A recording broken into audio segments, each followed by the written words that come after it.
Hello students, मैं Rishabh sir.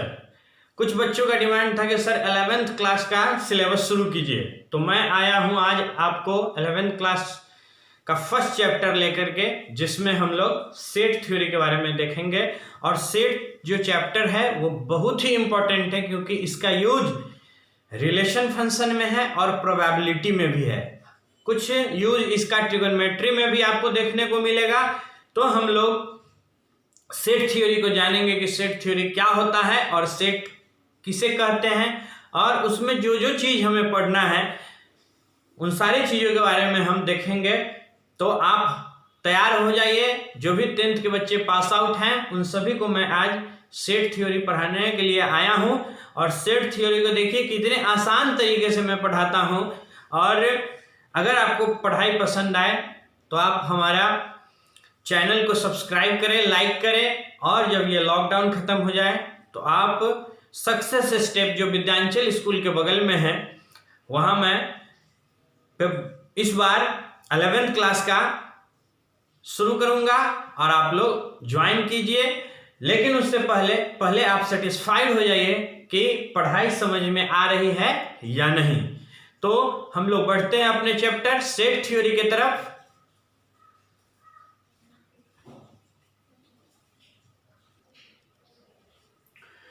तो आइए, सबसे पहले हमें यह समझना है कि सेट होता क्या है, सेट है क्या। तो देखिए, सेट का हमने डिफिनेशन लिखा है, it is a collection of well defined object. ये क्या है? कलेक्शन। कलेक्शन का मतलब समूह है ना, संग्रह। यह क्या है? वेल डिफाइंड ऑब्जेक्ट का संग्रह है। वेल डिफाइंड ऑब्जेक्ट का क्या है? संग्रह है। अब देखिए कि वेल डिफाइंड कहते किसको है, तो वेल डिफाइंड का मतलब होता है डेफिनेशन शुडंट वैरी, यानी डेफिनेशन उसका वैरी नहीं होना चाहिए। किसके रिस्पेक्ट में? तो क्या कहता है कि फ्रॉम पर्सन टू पर्सन, है ना।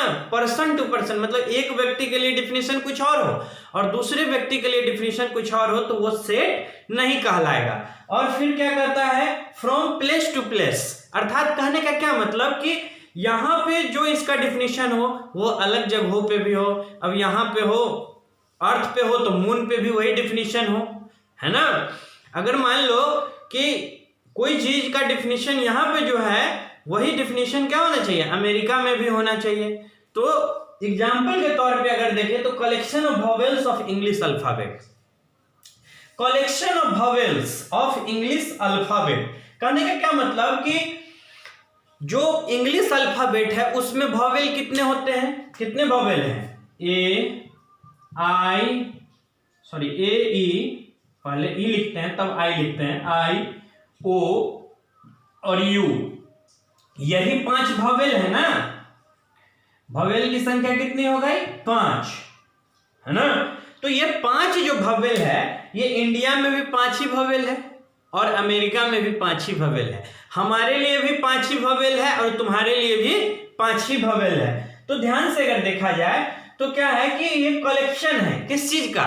ये समूह है किस चीज का? इंग्लिश अल्फाबेट के वॉवेल का। तो इसकी संख्या होती है 5। तो क्या यह सेट कहलाएगा? कहलाएगा कि नहीं कहलाएगा? बिल्कुल कहलाएगा। क्यों? क्योंकि इसका डिफिनीशन फिक्स है हर व्यक्ति के लिए, हर जगह के लिए। तो इसे हम क्या कहेंगे? सेट कहेंगे। क्या कहेंगे? सेट कहेंगे। अब क्या है? Collection of all boys of your class. अच्छा, एक चीज और है, सेट कहने के लिए ये चीज ध्यान रखना है कि क्या उसका नंबर फिक्स है या नहीं, है ना। नंबर हमेशा फिक्स होना चाहिए। जब वॉवेल 5 है तो 5 ही है ना। कहीं भी 6 नहीं हो सकता है, 7 नहीं हो सकता है। अब देखिए, collection of all boys of your class मतलब कि तुम्हारे क्लास में कितने बच्चे हैं। अगर तुम अपनी बात करते हो तो तुम्हारे क्लास में अगर मान लो 50 बच्चे हैं, तो सभी 50 बच्चों के लिए तो टोटल स्टूडेंट, टोटल क्लास में बॉयज की संख्या कितनी होनी चाहिए? 50 ही होगी ना।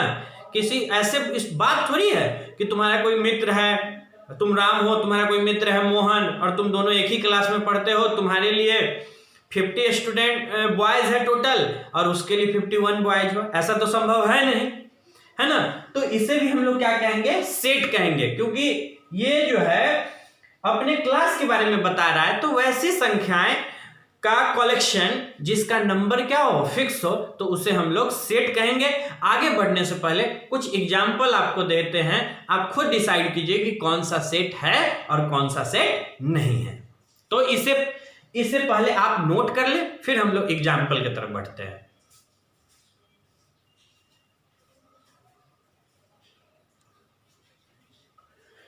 तो यहां पे हमने इस क्वेश्चन दिया है कि which of the following are sets. सबसे पहले ये महत्वपूर्ण है समझना कि सेट क्या है ना, सेट इसमें कौन कौन है, ये आप डिसाइड कर पाए पहले कि सेट जो स्टेटमेंट दिया हुआ ये सेट है या नहीं। तो सबसे पहले क्या है कि कलेक्शन ऑफ वाइज स्टूडेंट्स, क्या है, कलेक्शन ऑफ वाइज स्टूडेंट्स। अब क्या कह रहा है, अच्छा ये दोनों सेम ही लिखा गया, नहीं इसको हम कुछ और बना देंगे, तो लेकिन पहले इसको देखते हैं। क्या है कि कलेक्शन ऑफ वाइज स्टूडेंट्स, ये बुद्धिमान लड़कों का समूह। अब देखिए ये सेट होगा क्या, अब बुद्धिमान लड़कों का समूह हो सकता है कि कोई बच्चा मैथ्स में बहुत ब्रिलियंट हो, यह भी हो सकता है कि कोई बच्चा का हिंदी बहुत अच्छा हो, किसी की हैंडराइटिंग बहुत अच्छी हो तो किसी की आईक्यू बहुत अच्छी हो, कोई साइंस में बहुत अच्छा हो तो कोई एसएसटी में भी बहुत अच्छा हो सकता है, कोई खेल के मैदान में अच्छा हो सकता है ना। तो ये कहना वाइज स्टूडेंट का कलेक्शन जो है ये सेट नहीं है, ये सेट नहीं है, क्योंकि हर व्यक्ति के लिए हो सकता है साइंस वाले टीचर के लिए मोहन प्यारा हो और मैथ्स वाले टीचर के लिए राम प्यारा हो, है ना, साइंस वाले टीचर, इंग्लिश वाले टीचर के लिए सोहन प्यारा हो, ठीक है ना। तो ये सेट नहीं होगा, it is not a set, it is not a set. क्यों नहीं है, तो कह सकते हैं बिकॉज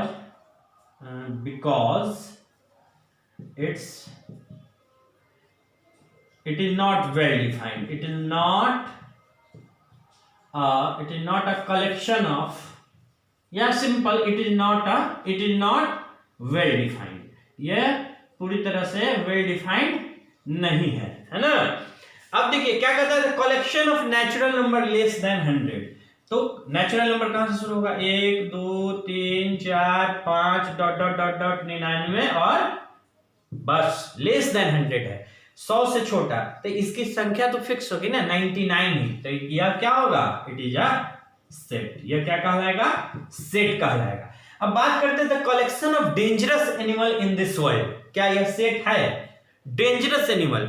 अब देखिए डेंजरस एनिमल हम ये नहीं बता सकते कि कौन एनिमल डेंजरस है और कौन एनिमल डेंजरस नहीं है। कभी कभी क्या होता है कि कोई छोटा बच्चा है जो कोबरा के साथ भी खेलता है ना, और कुछ लड़कियां होती है जो कॉकरोच को भी देखकर डर जाती हैं, तो ये भी हमारा सेट नहीं है। क्यों, it is not well defined, यह वेल डिफाइंड नहीं है ना। अब कह सकता है और भी एग्जाम्पल ले सकते हैं, कलेक्शन ऑफ ब्यूटीफुल गर्ल्स, चेहरे पर ताजगी आ गई, नहीं, ब्यूटीफुल गर्ल्स मतलब सुंदर लड़कियों की कलेक्शन, कौन क्या है, यह सेट होगा क्या, नहीं, it is not a set, it is not well defined. क्यों, क्योंकि हमको आलिया अच्छी लगती है, तुमको दीपिका अच्छी लगती है ना, हमको आलिया भट्ट पसंद है, आपको दीपिका पादुकोण पसंद है, किसी को ऐश्वर्या राय पसंद होगी, किसी को करीना कपूर पसंद होगी, तो यह सेट नहीं कहलाएगा, ठीक है ना। तो बढ़ते हैं आगे कि सेट को हम डिनोट कैसे करेंगे और सेट को लिखने का क्या तरीका होता है, किन किन चीजों का ध्यान में रखना होता है, क्या क्या सावधानियां बरतनी होती है सेट को लिखने से पहले। तो आगे बढ़ने से पहले इसे आप नोट कर लें, फिर हम लोग बढ़ते हैं।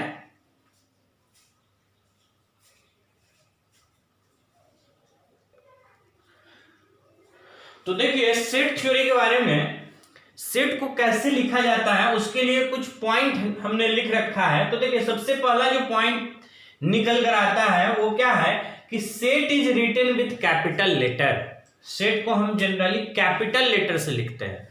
उसका दूसरा क्या है, elements of set written with small letter, set का जो नाम होगा, जैसे कि एज फॉर एग्जांपल यहाँ पे हमने सेट को लिखा है, तो देखिए ये कैपिटल लेटर से लिखते हैं, लेकिन है क्या जो भी इसके अंदर में एलिमेंट है, मतलब जो भी इसके अंदर में होता है, जो सेट में, जैसे हमने लिखा ना collection of vowel of English alphabet, अर्थात क्या मतलब कि AEIOU, तो ये सब जो चीजें होंगी वो सभी किस चीज में लिखा होगा, स्मॉल लेटर से लिखा होगा। किससे?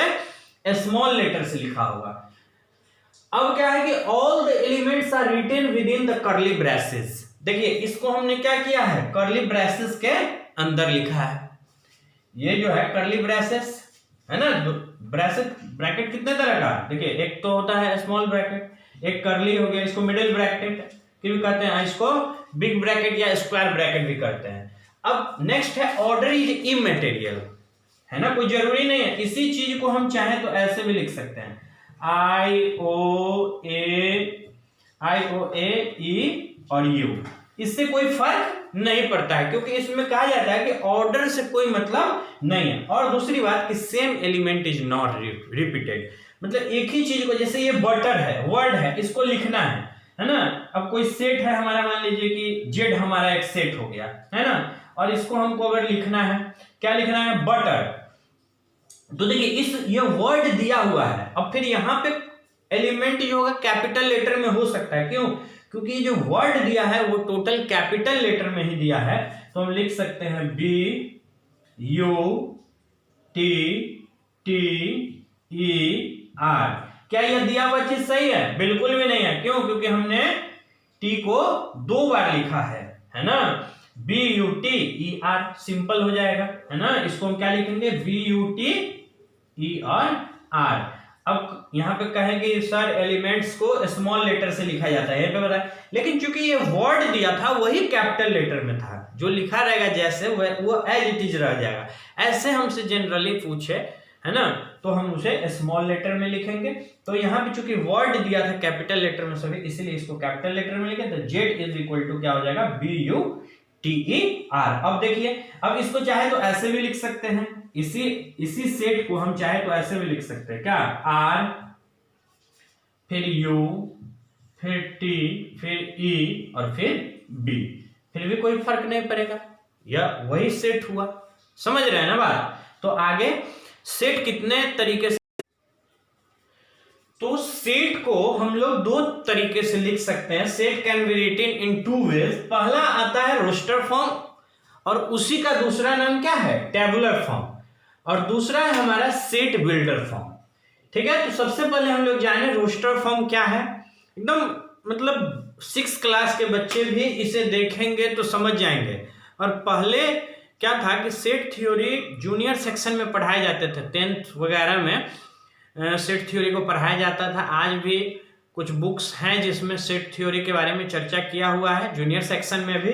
तो इसे, ये बहुत आसान चैप्टर है 11th का, इसे अगर ध्यान से देखा, और बहुत ही यूजफुल, आसान के साथ साथ क्या है, यूजफुल है। तो देखिए सेट पहला है रोस्टर फॉर्म, जिसका दूसरा नाम क्या है, टेबुलर फॉर्म, और second one is set builder form.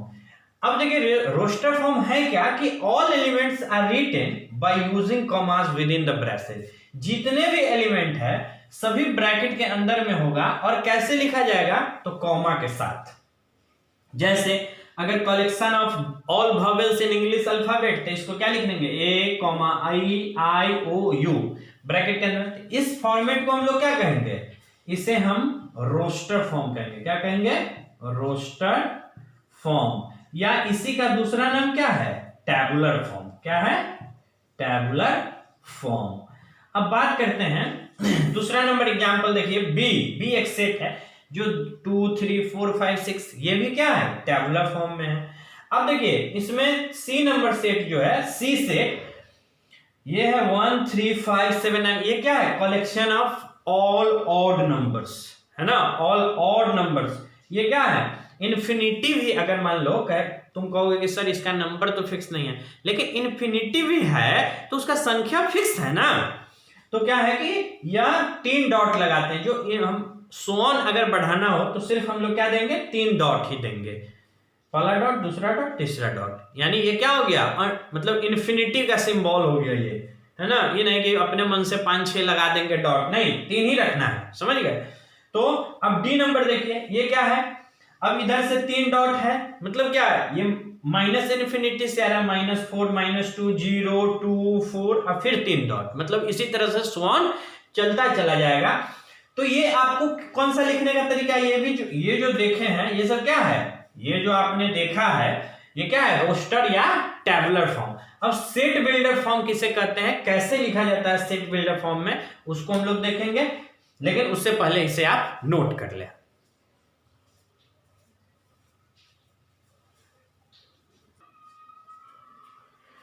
तो हमारा नेक्स्ट टाइप है set builder form. Set builder form को डिफाइन कैसे करेंगे कि वेरिएबल x, एक x वेरिएबल होता है which stand for each element of the set is written within the braces, मतलब जो भी ब्रैकेट के अंदर में सेट लिखा हुआ है वो सभी को वेरिएबल x क्या करता है, रिप्रेजेंट करता है।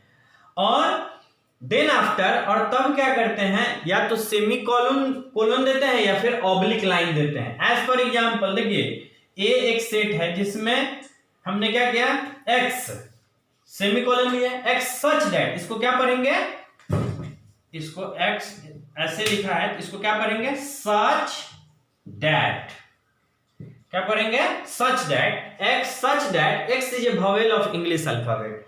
यह क्या है, अगर इसको हमें टेबुलर फॉर्म में लिखना हो, अगर इसी सेट को अगर हम टेबुलर फॉर्म में लिखते हैं, देखिए ध्यान से, हाँ, और इसको दूसरा भी तरीका है कि सेमीकोलन के जगह पर क्या दे सकते हैं, ऑब्लिक लाइन दे सकते हैं। अगर इसी को अगर हम टेबुलर फॉर्म में लिखेंगे तो क्या लिखेंगे, ए ई आई ओ यू। देखिए बात कहने का दो तरीका है लेकिन मतलब वही है ना, ये लिखने का दो तरीका है। हमने बोला ना कि सेट को दो तरीके से लिख सकते हैं, एक तो सेट बिल्डर फॉर्म में और फिर एक किसमें, रोस्टर फॉर्म में। तो यहां पे देखिए सेट बिल्डर फॉर्म में लिखा हुआ है, इसको हमने क्या लिखा है, टेबुलर फॉर्म या रोस्टर फॉर्म में लिख दिया। अब जैसे लिखा हुआ है right the set in set builder form, इसी चीज को सेट बिल्डर फॉर्म में अगर लिखना हो तो कैसे लिखेंगे, सो देखिए b is equal to x such that x। अब देखिए इसको पहचानना होगा कि क्या है, तो यह क्या है, नेचुरल नंबर का कलेक्शन है। x is a natural number, लेकिन यह कहां तक लिखा हुआ है, 5 तक ही लिखा हुआ है। नेचुरल नंबर लेस देन किससे छोटा है, 6 लिखा गया। अब यही चीज क्या हो गया, सेट बिल्डर फॉर्म में लिख दिए, है ना। तो इसमें एक और चीज बचा हुआ है, बिलोंग्स टू और डजंट बिलोंग्स टू का कंसेप्ट, उसको बताते हैं।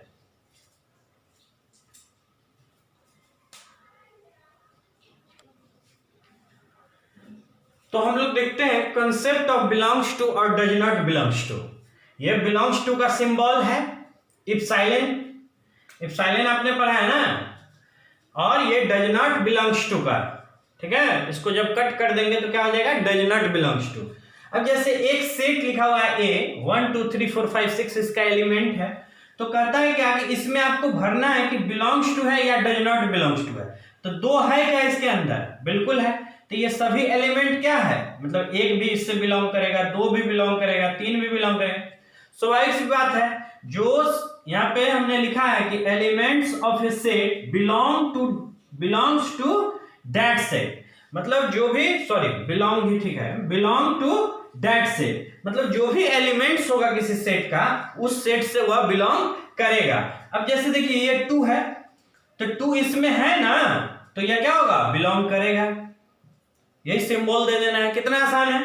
अब क्या है 8 इसमें है क्या, नहीं है, तो ये क्या होगा, डज नॉट बिलोंग टू। 9 इसमें है क्या, नहीं है, तो ये क्या होगा, डज नॉट बिलोंग्स टू। ये बिलोंग कर रहा है तो लिखेंगे बिलोंग्स टू। समझ में आ रही है ना बात। तो एक्सरसाइज का आप एनसीईआरटी बुक है, इसमें हम अटैच कर देंगे इस वीडियो के साथ में, उसको आप बनाइए। फर्स्ट एक्सरसाइज बहुत ही आसान है, सेट कौन मतलब पहचानना है आपको कि सेट है या नहीं है। दूसरा टेबुलर फॉर्म या रोस्टर फॉर्म में रिप्रेजेंट करने का हमने बताया। एक बार बनाइए, फिर नहीं बनेगा तो एनसीईआरटी का सारा सॉल्यूशन को हम लोग देखते हुए आगे बढ़ेंगे। तो फिर मिलते हैं अगले क्लास में। घर पे रहिए, सुरक्षित रहिए। Thank you.